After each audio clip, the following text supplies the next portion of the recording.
దేవుని నామాన స్తుతులు. మీ అందరికీ నా వందనాలు తెలియజేస్తామండి. వాక్య భాగంలోకి వెళ్ళబోయే ముందు చిన్న ప్రార్థన చేసుకుందామండి. మహాపరిశుద్ధుడును మహాగణుడు నేను మా ప్రియ పరలోక తండ్రి, నన్ను మమ్మల్ని ఇంతవరకు సజీవంగా సురక్షితంగా కాచి దాచి కాపాడినందుకు మీకు లెక్కలేని వందనాలు స్తుతులు స్తోత్రాలు ప్రభువా. అయా నరపుత్రుడా, నువ్వు చక్కగా నిలబడు, నేను నీతో మాట్లాడతానని సెలవిచ్చావయ్యా. నీ స్తోత్రాలు ప్రభువా.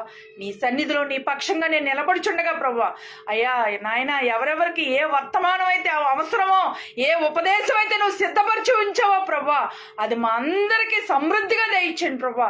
దూరం నుంచి దగ్గర నుంచి వీక్షిస్తున్న అనేక మంది బిడ్డలకు నాయన సంఘస్థులకి ప్రభువా, అయ్యా మరుముఖ్యంగా మాకు మా అందరికీ అవసరమైన వర్తమానాన్ని దయచేసి అయ్యా నీ అగ్ని వంటి మాట, బ్రతికించే మాట, నిలబెట్టే మాట, నడిపించే మాట ప్రభువా మా అందరికీ దయచేసి నడిపించి మహిమ పొందమని మా కొరకు సిలువ మీద మరణం పొందిన యేసుక్రీస్తు ప్రభు పుణ్యనామమున మిక్కిలి వినయ విధేయతలతో వేడుకొంచున్నాం తండ్రి, ఆమేన్. వాక్య భాగంలోకి వెళ్దామండి.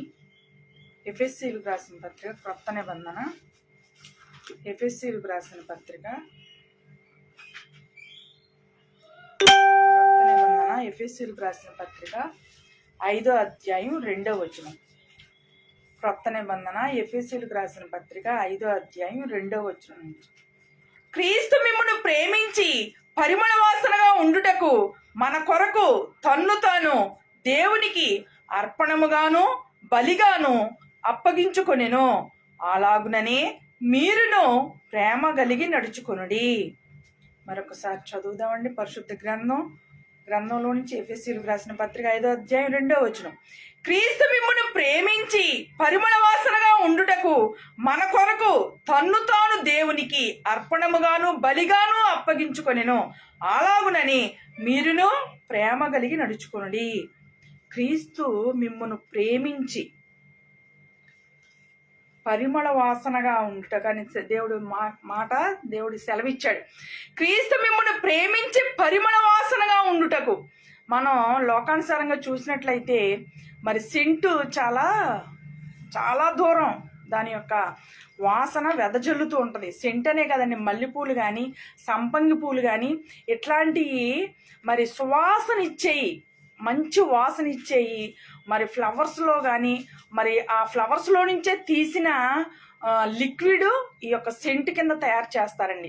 మరి అవి చాలా సువాసననిస్తాయి. చాలా ఎంతో దూరం, కొంచెం దూరం కాదు, మరి కొన్ని రోడ్ల మీద మనం వెళ్తూ ఉంటే మరి సంపంగి చెట్టు ఉంటుంది. అది ఎంత దూరం అంటే చాలా దూరం వాసన వస్తూ ఉంటుంది. దాని సువాసన వెదజల్లుతూ ఉంటుంది అనమాట. ఇంత అంత కొంత దూరం అని కాదు, కానీ అది ఎంతవరకు వెళ్ళగలుగుతుందో అంతవరకు కూడా ఆ సువాసన వెదజల్లుతూ ఉంటుంది. మరి మల్లెపూలు చూసినట్లయితే అది కూడా తన సువాసనను వెదజల్లుతూ ఉంటుంది. తన ఎంతవరకు ప్రయాణించగలదో ఆ వాసన అంతవరకు సువాసన అందిస్తూ ఉంటుంది మల్లెపూలు. ఈ రీతిగా చూసినట్లయితే మరి పువ్వుల విషయంలో, సువాసన విషయంలో మనం చూసినట్లయితే మరి ఎంతో మరి సువాసనను మానవులకు అందిస్తూ ఉంటాయి ఈ యొక్క పూల చెట్లు. అదే రీతిగా మరి ఇక్కడ మనం చూసినట్లయితే క్రీస్తు మిమ్మును ప్రేమించి పరిమళ వాసనగా, క్రీస్తు మిమ్మల్ని ప్రేమించి అంటే యేసుక్రీస్తు ప్రభు గారు మనల్ని ప్రేమించి ఎలా ఉండాలనుకున్నాడంటండి, మనల్ని పరిమళ వాసనగా. పరిమళ వాసన అంటే మరి అది ఎంతో మరి పరిమళించిందండి, పువ్వు పరిమళించిందని అంటూ ఉంటారు. మరి ఎంతో సువాసనగా మరి యేసుక్రీస్తు ప్రభు గారు మనల్ని ఆ విధంగా చేయడానికి, అలాంటి ఘనతను మనకి ఇవ్వడానికి ఆయన ఎలా అప్పగించుకున్నాడండి, పరిమళ వాసనగా ఉండుటకు మన కొరకు తన్ను తాను అర్పణముగాను బలిగాను అర్పించుకొనెను. మనం చూసినట్లయితే చూడండి, మత్తయి సువార్త 26వ అధ్యాయం 7వ వచనం.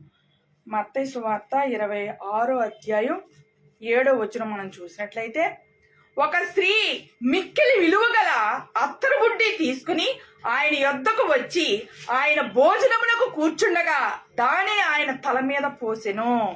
పూర్వపు దినాల్లో మరి సెంటు, అదే అత్తరు అంటే సెంటు అంటూ ఉంటాం మనం. మరి ఆ అత్తరు అంటే చాలా విలువ కలిగింది, మరి చాలా గొప్పగా చూస్తారు. ఇప్పుడు మనం మరి కొన్ని ఎక్కువ విధానాల్లో మరి ఏమండి వారు కారు కలిగి ఉన్నారండి, వారు అది కలిగి ఉన్నారు, ఇది కలిగి ఉన్నారు, ఆస్తి కలిగి ఉన్నారని అని చెప్పుకుంటూ ఉంటాం లోకంలో. మరి అదే రీతిగా ఆ పూర్వపు దినాల్లో అత్తరు అనేది చాలా విలువ కలిగిందనమాట. మరి దాన్ని ఎంతగానో గొప్పగా ఉపయోగించేవారు. మరి ఆ రీతిగా ఉన్నప్పుడు ఒక స్త్రీ ఏం చేసిందంటండి, మరి యేసు ప్రభు గారి భోజనానికి కూర్చున్నాడంట. కూర్చున్నప్పుడు ఆ విలువ గల అత్తరును మరి ఆ యేసు ప్రభు గారి యొక్క తల మీద పోసిందంట. మరి పోసినప్పుడు ఆ శిష్యులందరూ కూడా చూసి మరి ఆవిడ మీద కోపగించుకున్నారు. ఈ అత్తరుని తీసుకొచ్చి మరి ఆయన తల మీద పోసావు, వ్యర్థంగా చేసావు, మరి అది అమ్మి పేదలకి ఇవ్వచ్చు కదా, మరి ఎందుకు ఇంత పని చేసావు అని ఆ శిష్యులు తొందర పెట్టారంట ఆవిడ్ని. లేదు యేసు ప్రభు గారు చెప్తున్నాడు, లేదు పేదలు మీతో ఎల్లప్పుడూ ఉంటారు, కానీ నేను ఎల్లప్పుడూ మీతో ఉండను.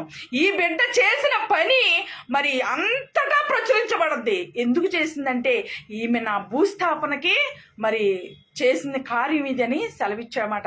మరి ఆనాటి దినాల్లో అత్తరును ఎక్కువ వెల చెల్లించి దానిని వారి గృహాల్లో నిల్వ ఉంచుకునేవాళ్ళు అనమాట. మరి అలాంటి విలువైన అత్తరును మరి ఆ స్త్రీ ఏం చేసిందంటే యేసు ప్రభు గారి యొక్క తల మీద పోసిందనమాట. అభిషేకించింది. ఆ విలువైన అత్తరుతో ఆయన్ని అభిషేకించింది. మరి ఆ రీతిగా మరి యేసు ప్రభు గారు చెప్తున్నాడు, ఇదిగో ఈమె చేసిన కార్యం ఎంతో గొప్పది అని యేసు ప్రభు గారు వివరించి చెప్తున్నాడు. ఒకసారి చూద్దాం, చూడండి. మత్తయి సువార్త 26వ అధ్యాయం 7వ వచనం మనం చూసినట్లయితే, ఈ స్త్రీ నా విషయమై ఒక మంచి కార్యము చేసెను, ఈమెను మీరేలా తొందర పెట్టుచున్నారు? పేదలు ఎల్లప్పుడూ మీతో కూడా ఉన్నారు, గాని నేను ఎల్లప్పుడూ మీతో కూడా ఉండను. ఈమె అత్తరు నా శరీరం మీద పోసి నా భూస్థాపన నిమిత్తం దీనిని చేసెను. మరి ఆ యొక్క విలువైన అత్తరు మరి ఆయన మీద పోసినప్పుడు ఆయన ఏమంటున్నాడంటే, ఇదిగో మీరు తొందర పెట్టొద్దు, తొందర పడొద్దు, మరి పేదలైతే ఎల్లప్పుడూ మీతో ఉంటారు, నేను ఎల్లప్పుడూ మీతో ఉండను. ఈమె నా భూస్థాపానికి ఈ కార్యం చేసింది, ఈమె నా మీద పోయటం వలన ఈ విధంగా జరుగుతుందని అని మరి యేసు ప్రభు గారు ఎంతో ఖండితంగా చెప్పాడు. అదే రీతిగా మరి క్రీస్తు మరి మనల్ని ప్రేమించి ఏం చేశాడండి, పరిమళ వాసనగా ఉండుటకు ఆయన ఏమైందంటండి, దేవునికి తన్ను తాను అర్పణముగాను బలిగాను అప్పగించుకున్నాడు. అర్పణము అంటే ఏంటి, బలి అంటే ఏంటి అని మనం ఒక్కసారి చూసినట్లయితే మరి చూద్దాం. చూడు, ఆదికాండము 4వ అధ్యాయం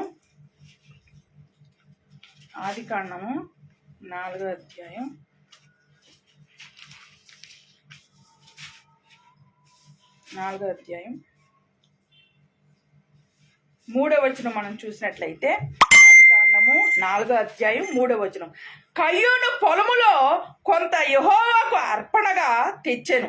హేబేలు కూడా తన మందలో తొలుచూలు పుట్టిన వాటిలో క్రొవ్విన వాటిని కొన్ని తెచ్చెను.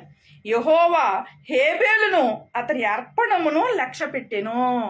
మరి ఇక్కడ అర్పణము అంటే ఏంటో మనం కొంతసేపు మనం చూసుకున్నట్లయితే మరి బైబిల్ గ్రంథంలో చెప్తున్నది ఏంటంటే, మరి కయ్యూను ఉన్నాడు, హేబేలు ఉన్నాడు.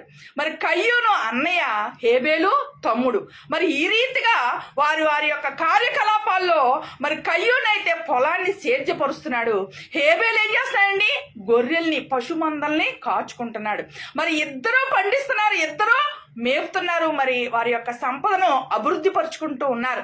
మరి అలాంటి పరిస్థితిలో ఇక్కడ జరిగింది ఏంటంటే, కయ్యూను దేవునికి అర్పణము తెచ్చను. తాను పండించిన పంటలో కొంత భాగం తీసుకొచ్చి దేవునికి అర్పణము తెచ్చెను అని చెప్పాడు. అక్కడ మెన్షన్ చేయబడి ఉంది, అర్పణము తెచ్చనని.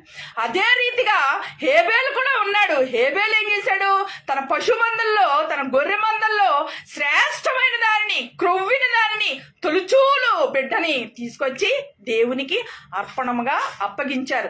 వీరిద్దరు కూడా అర్పణలుగా మరి దేవునికి వారి యొక్క మరి ఏర్పాటు చేసుకున్న వారు ఏర్పాటు చేసుకున్న వస్తువుల్ని వారు తీసుకొచ్చి అప్పగించారు.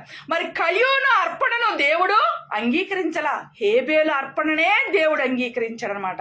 ఎందు నిమిత్తం, కయ్యూను కొంత తెచ్చాడు.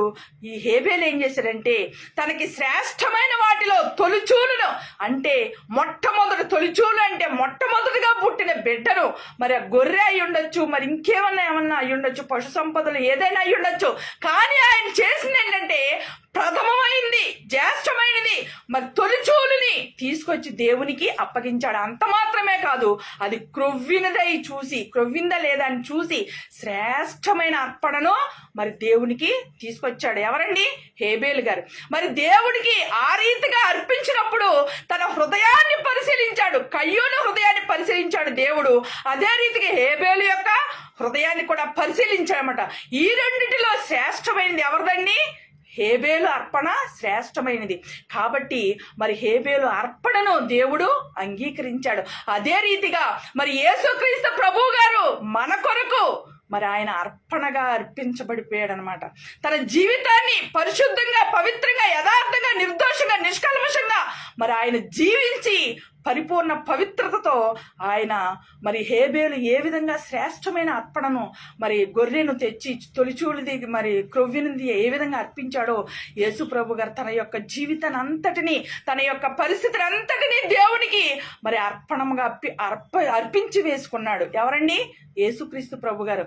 అంత మాత్రమే కాదు, బలిగా కూడా అర్పించి వేసుకున్నాడు. ఎందుకంటే మరి అర్పణ వేరు, బలి వేరు. బలి అంటే ఏంటో మనం ఒకసారి చూద్దాం. చూడండి, హెబ్రీలకు రాసిన పత్రిక 11వ అధ్యాయం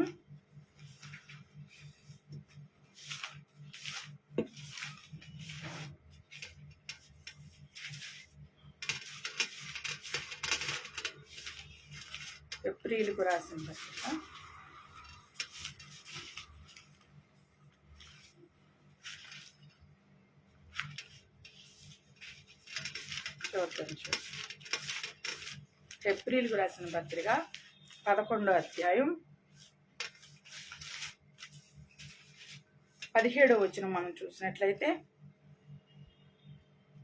అబ్రహాము శోధింపబడి విశ్వాసమును బట్టి ఇస్సాకును బలిగా అర్పించెను.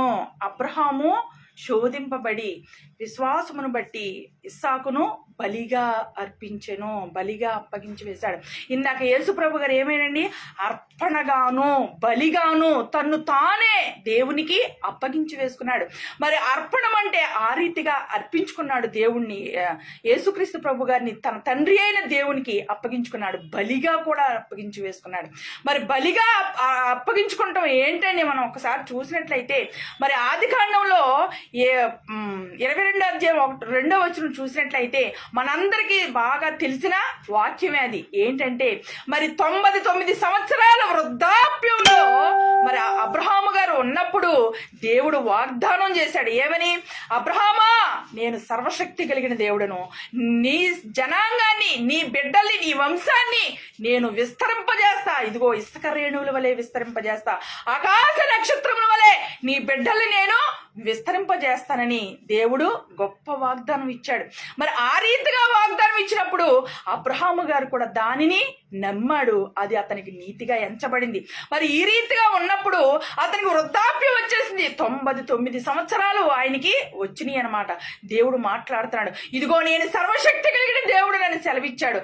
అదే రీతిగా మరి మరి అబ్రహాము గారు మమ్రే వృక్షం కింద ఆయన కూర్చుని ఉండగా మరి దేవుని దూతలు వచ్చారనమాట. వచ్చి రాగానే ఈయన సాష్టాంగ నమస్కారం చేసి, అయ్యా మరి కొంచెం ఆహారం తీసుకుని వెళ్ళండి అయ్యా అని మరి చెప్పినప్పుడు వెంటనే లోపలికి వెళ్ళి శారాయి దగ్గరికి వెళ్ళి, ఇదిగో ఆహారాన్ని సిద్ధపరచు అని ఆ బిడ్డకు ఆజ్ఞ ఇచ్చినప్పుడు ఆ బిడ్డ వెంటనే ఆహారం అంతటిని సిద్ధపరిచి వారికి సిద్ధపరిచారన్నమాట. సిద్ధపరిచినప్పుడు వారు భోజనం చేసి తృప్తిగా సంతోషంగా భోజనం చేసి, ఇదిగో మరి శారాయి ఎక్కడా అని అడిగారనమాట. అడిగినప్పుడు అదిగో అయ్యా ఆ గుడారపు ద్వారము దగ్గర నిలబడి ఉందయ్యా అని అబ్రహాము గారు చెప్పారు.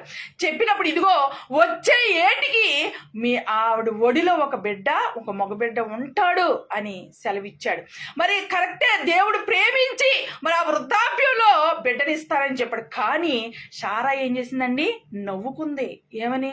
ఇంత వృద్ధాప్యంలో నా స్త్రీ ధర్మం ఉడికిపోయినాక వచ్చినాక ఇంత ముసలితనంలో నాకు మరలా దేవుడు గర్భాన్ని ఇస్తాడా, నా కడుపున గర్భంలో మరి బిడ్డ పుడతాడా అని ఆవిడ నవ్వుకుందనమాట. కానీ మరి అక్కడ వచ్చిన వారు ఏం చేశారండి, ఏంటి షారాయి నవ్వుతున్నావు అన్నప్పుడు, లేదు లేదు, ఆవిడకి భయం వేసిపోయింది. లేదు లేదు నేను నవ్వట్లేదయ్యా అని మరి అక్కడ అబద్ధం చెప్పింది. మరి అదే రీతిగా దేవుడు ఏ విధంగా సెలవిచ్చాడో, అబ్రహాము గారికి షారాయి గారికి ఏ విధంగా వాగ్దానం చేశాడో అదే రీతిగా మరి వచ్చే ఏటికి దేవుడు ఆవిడ్ని దర్శించి మరి ఆవిడ గర్భాన్ని తెరిచాడనమాట. తెరిచినప్పుడు ఆ బిడ్డకు ఇస్సాకుని మరి గర్భఫలంగా మరి జ్యేష్ఠ కుమారుడిగా ఇస్సాకును షారాయికి దయచేశాడు, అబ్రహాము గారికి దయచేశాడు. ఎప్పుడైతే షారాయి గర్భం ధరించి బిడ్డను కానీ మరి ఆయనకి ఇస్సాకు అని పేరు పెట్టిందో ఎంతో నవ్వు కలిగింది ఆవిడికి నవ్వు కలిగేను అని బైబిల్ గ్రంథంలో రాయబడి ఉంది. ఆ విధంగా మరి తండ్రి తల్లి అబ్రహాము గారు షారాయి గారు అందరూ ఎంతో ముద్దుగా ప్రేమతో ఆ బిడ్డను పెంచుకుంటున్నారనమాట. పుట్టిన నాటి నుండి చక్కగా చేరదీసి చక్కగా పెంచుకుంటున్నారు.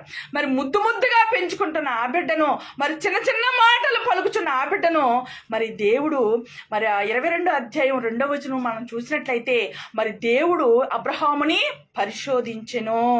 మరి పరిశోధించాడంట. అక్కడ ఏంటి, అబ్రహాముకు ఇష్టపూర్వకంగా మరి ఎంతో ప్రేమతో ప్రేమించుకుంటున్న ఈ యొక్క ఇస్సాకును నాకు బలిగా ఇవ్వగలడా, నన్ను ప్రేమిస్తున్నాడా, తన కుమారుణ్ణి ప్రేమిస్తున్నాడా, తన వృద్ధాప్యంలో మరి పుట్టిన తన కుమారుణ్ణి ప్రేమిస్తున్నాడా అని పరిశోధన చేయడానికి, మరి తెలుసుకోవడానికి, ఎవరి మీద ఎంత ప్రేమ ఉందో తెలుసుకోవడానికి ఏం చేశాడండి, దేవుడు పరిశోధించాడనమాట. అప్పుడు మరి దేవుడు మాట్లాడతాడు, ఇదిగో అబ్రహాము నువ్వు మరి చూద్దాం చూడండి ఒకసారి. ఆది కాండము 22వ అధ్యాయం 2వ వచనం చూసినట్లయితే, ఎట్లనగా అబ్రహాము చూడు, ఆ సంగతులు జరిగిన తర్వాత దేవుడు అబ్రహామును పరిశోధించెను. ఎట్లనగా ఆయన అబ్రహామా అని పిలువగా అతడు చిత్తము ప్రభువా అనెను. అప్పుడు ఆయన, నీకు ఒక్కడైయున్న నీ కుమారుని అనగా నీవు ప్రేమించు ఇస్సాకును తీసుకొని మొరియా దేశమునకు వెళ్ళి అక్కడ నేను నీతో చెప్పబోవు పర్వతములలో ఒక దాని మీద దహన బలిగా, ఏమడిగాడండి దేవుడు, దహన బలిగా అడిగాడు. ఇందాక అర్పణగా యేసుక్రీస్తు ప్రభు గారు మన కొరకు అర్పించుకున్నాడు. బలి అంటే మరి ఆయన మరి దహన బలిగా ఇవ్వాలి. ఇదిగో నీకు ఒక్కడగా పుట్టిన బిడ్డ అయిన ఇస్సాకును నాకు దహన బలిగా ఇవ్వాలయ్యా అన్నాడు. మరి మొరియా దేశంలో మరి నేను చూపించబోయే పర్వతం మీద నువ్వు ఈ గొప్ప కార్యం చేయాలి, నువ్వు నీ కుమారుని నాకు దహన బలిగా ఇవ్వాలయ్యా అని చెప్పాడు. ఎప్పుడైతే మరి ఆ మాట సెలవిచ్చాడో వెంటనే అబ్రహాము గారు సిద్ధపడిపోయాడు అనమాట. ఏ మాట కూడా ఎదురు మాట్లాడలా. ఇదేంటి దేవుడు, నేను ముసలివాడినై మరి ఇంత వృద్ధాప్యంలోకి వచ్చినాక మరి పుట్టిన ఈ కుమారుణ్ణి, ఏకైక కుమారుణ్ణి బలిగా అడుగుతున్నాడు ఏంటి? మనమైతే మరి ఎంతో మరి చాలా దుఃఖపడిపోతాం, విచారం పడిపోతాం, మరి ఎంతో నిరాశ చెందుతాం. అయ్యో నా జీవితం ఏంటి, మరి ఇంత వృద్ధాప్యంలో మరి బిడ్డలు పుట్టారు, ఈ బిడ్డను కూడా మరి దేవుడు తీసుకుంటాను అంటున్నాడు, ఏంటి ప్రభువా అని మనం ఎంతగానో తొందరపడిపోతాం. కానీ అబ్రహాము గారు మారు మాట పలకలేదు.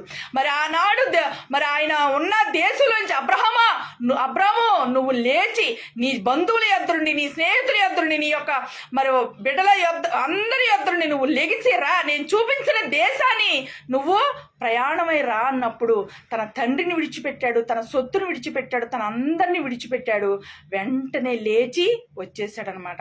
అదే రీతిగా అంత మాత్రమే కాదు, ఇప్పుడు మరొక పరీక్ష అన్నమాట, మరొక పరిశోధన చేస్తున్నాడు దేవుడు.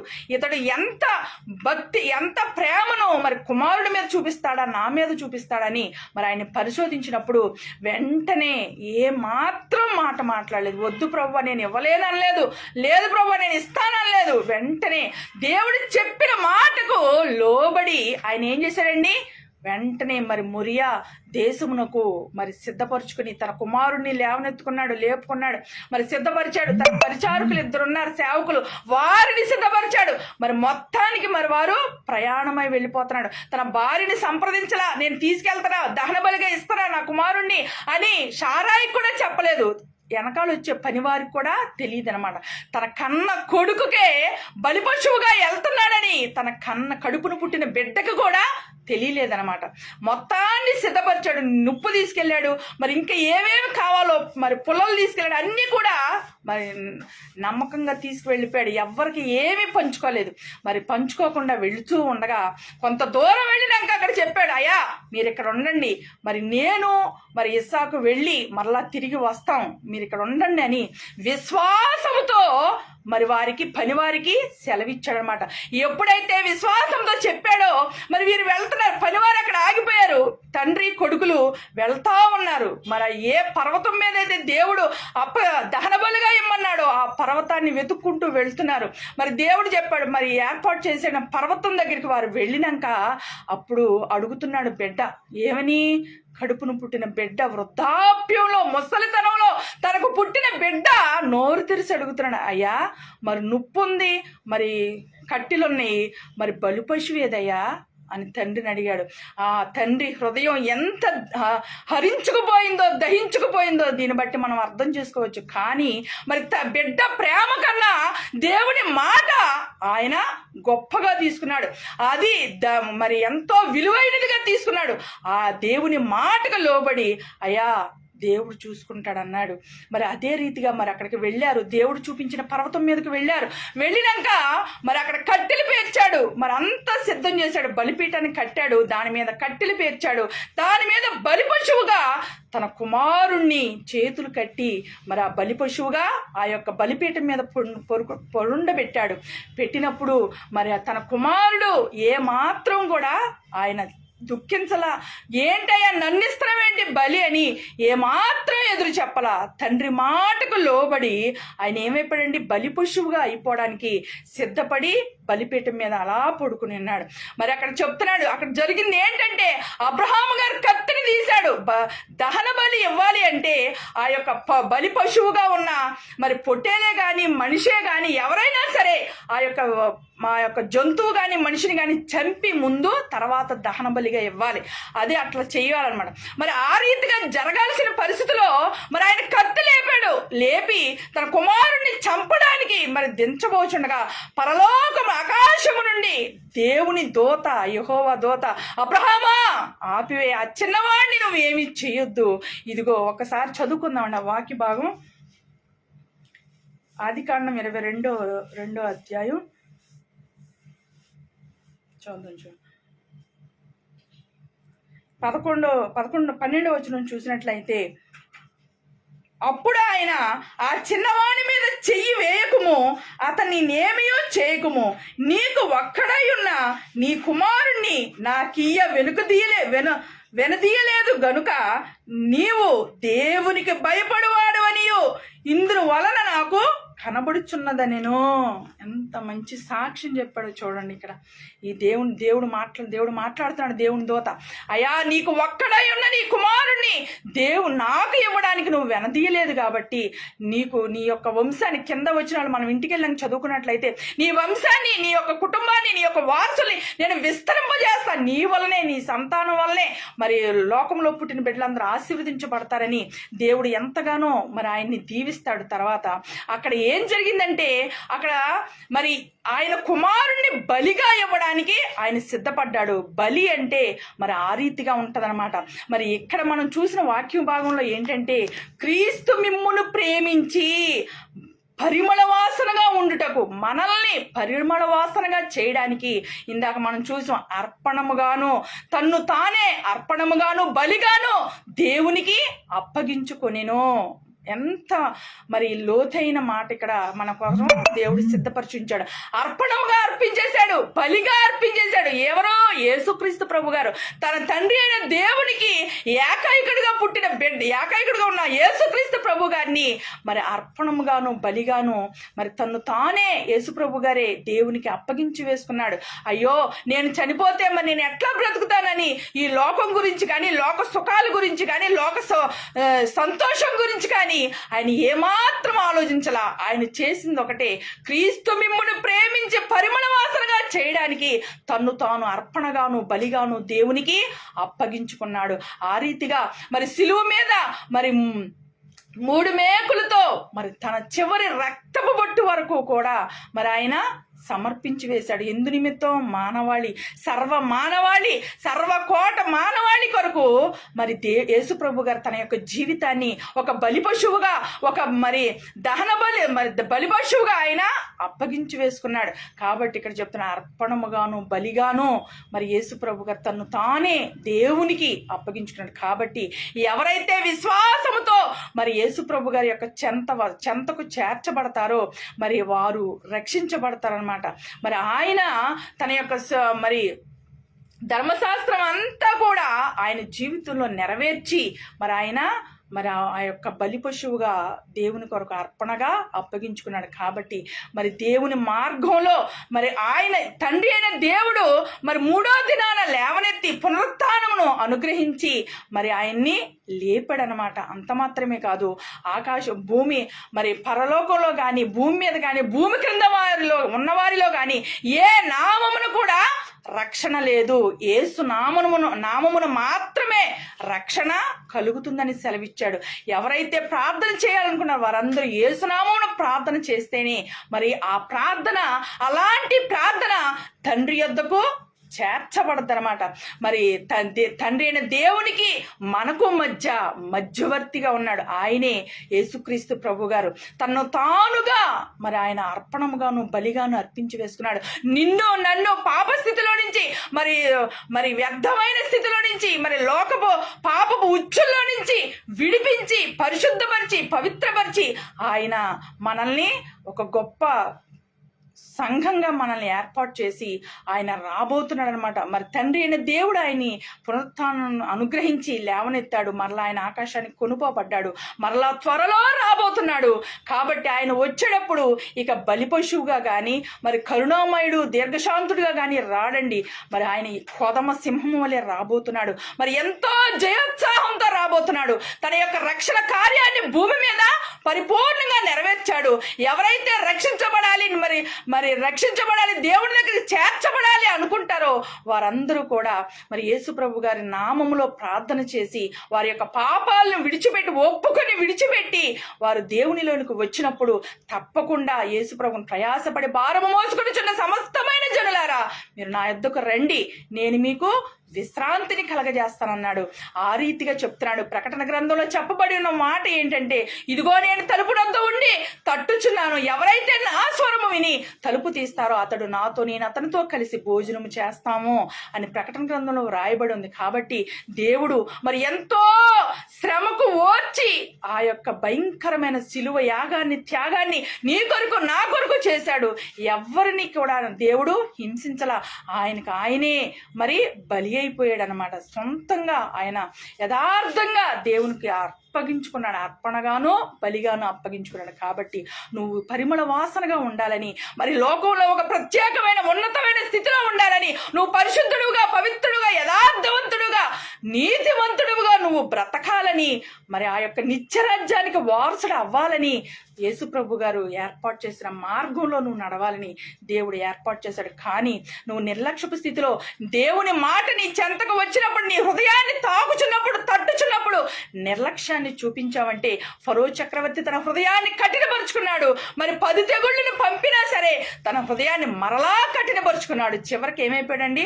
జల సమాధి అయిపోయారు. అదే రీతిగా మరి దేవుని సువార్త, దేవుని మాట, దేవుని వాక్కు మరి ప్రబలుతుండగా, మరి విస్తరిస్తుండగా మరి ఎవరైతే అంగీకరించి దాన్ని స్వీకరించి యేసుక్రీస్తు ప్రభు గారిని సొంత రక్షకునిగా చేర్చుకుంటారో వారే రక్షించబడతారు.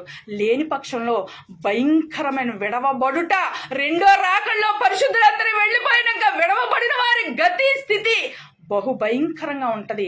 ఆ స్థితిలోకి నేను వెళ్ళకూడదని దేవుడు ఈ క్రమాన్ని ఏర్పాటు చేశాడు. అనేక మందితో, దైవజనులతో, అనేక మీడియాలతో దేవుడు సువార్తను ప్రకటిస్తున్నాడు. నువ్వు ఇష్టపూర్వకంగా నువ్వు చేసినట్లయితే, ఆయనను చేర్చుకున్నట్లయితే నువ్వు రక్షించబడతావు, నువ్వు బ్రతికించబడతావు.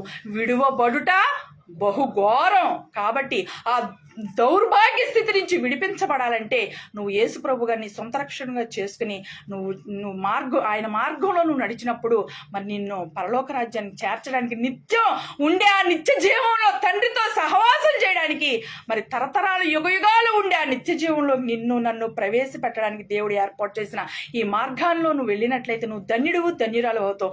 లేదు నిర్లక్ష్యంగా ఫరో వలె నీ హృదయాన్ని నువ్వు కఠినపరుచుకుంటే విడువబడుట బహుఘోరం. ఎన్ని శ్రమలు, ఎన్ని కష్టాలు, ఎన్ని హింసలు వస్తాయి.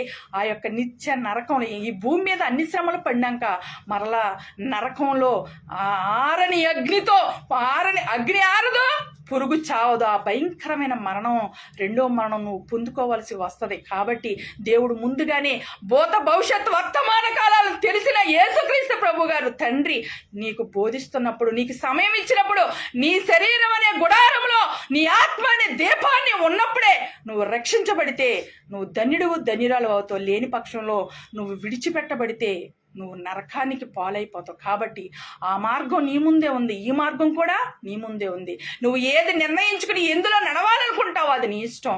Choice is yours. కాబట్టి దేవుని మార్గంలో నడిస్తే నువ్వు ధన్యుడు ధన్యురాలు అవుతావు. చిన్న ప్రార్థన చేసుకుందామండి. మహాపరిశుద్ధుడును మహాగణుడు నేను మా ప్రియ పరలోక తండ్రి, నన్ను మమ్మల్ని ఇంతవరకు సజీవంగా సురక్షితంగా మమ్మల్ని ప్రేమించి కాచి దాచినందుకు నీ స్తోత్రాలు. క్రీస్తు యేసు మిమ్మల్ని ప్రేమించి పరిమళ వాసనగా చేయడానికని వాక్యం సెలవిస్తుంది ప్రభా. అవును ప్రభా, మమ్మల్ని పరిమళ వాసనగా చేయడానికి, లోకంలో ప్రత్యేకించుకుని ఒక ఉన్నతమైన స్థితిలో నిలబెట్టడానికి నువ్వు ఏర్పాటు చేసిన ఈ రక్షణ మార్గాన్ని బట్టి నీకు స్తోత్రాలు ప్రభా.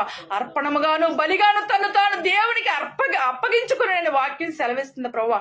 మీరు ఏర్పాటు చేసిన ఈ రక్షణ మార్గంలో అయ్యా తెలిసి తెలియక ఎంతమంది అయితే అయ్యా నాయన నశించబోతున్నారో ప్రభా, వారందరికీ కూడా నాయన దూరం నుంచి దగ్గర నుంచి ఎంతమంది లైవ్ పరిచయం చూస్తున్నారో, సంఘస్థులను చూస్తున్నారో, వారందరికీ నీ వాక్యాన్ని వారి హృదయం అనే తలుపుడు తట్టినప్పుడు వారు ఆ హృదయం అనే తలుపుడు తెరిచి నిన్ను చేర్చుకుని ఆ నిత్య జీవంలో ప్రవేశించే గొప్ప ధన్యతను బాధ్యతను మాకు అందరికీ దయచేసి నడిపించి మహిం పొందమని మా కొరకు సిలువ మీద మరణం పొందిన యేసుక్రీస్తు ప్రభు పుణ్యనామమున మిక్కిలి వినయ విధేయతలతో వేడుకొంచున్నాం తండ్రి.